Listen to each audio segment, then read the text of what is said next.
Yo diría, en primer lugar, la situación argentina se presenta como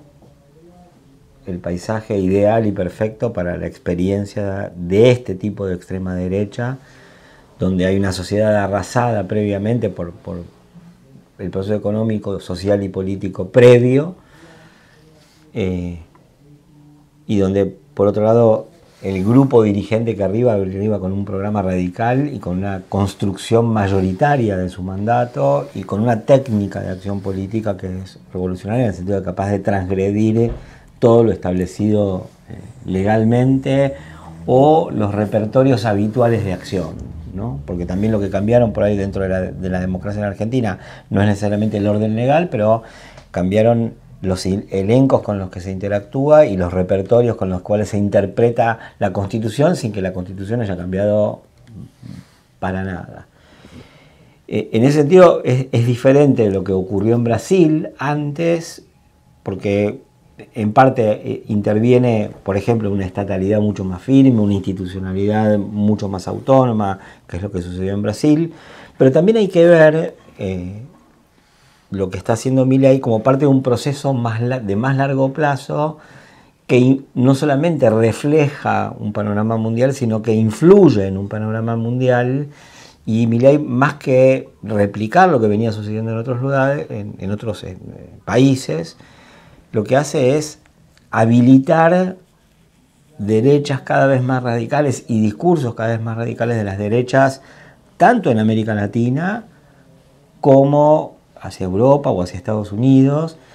y hay una retroalimentación dentro de la cual uno también podría incluir al propio Bukele. Y por otro lado, respondiendo a la otra dimensión de la pregunta, ¿qué es lo que se puede hacer, ¿no? Yo diría, por todo lo que estamos diciendo, uno podría llegar a sacar la conclusión de que el triunfo de una alternativa de extrema derecha tenía características de inevitabilidad. Y probablemente eso pueda ser cierto, pero lo que no es cierto es que a esa situación relativamente inevitable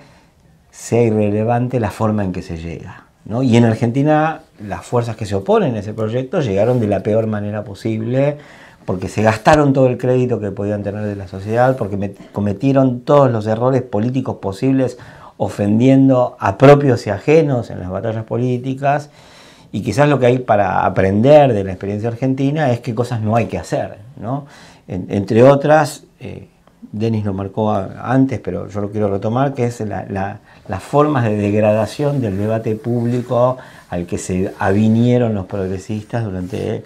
los últimos 20 años, la despreocupación absoluta por la calidad de los argumentos.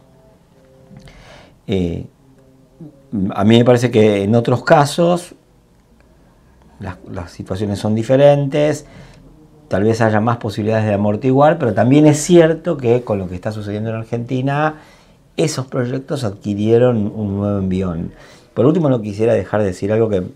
tenemos que tener en cuenta, que es todo esto que ocurre con las extremas derechas en América Latina, en Estados Unidos y en Europa, ocurre en el marco de una transición geopolítica enorme, donde el capitalismo en Occidente no le encuentra solución a su problema de dinamismo en competencia con China.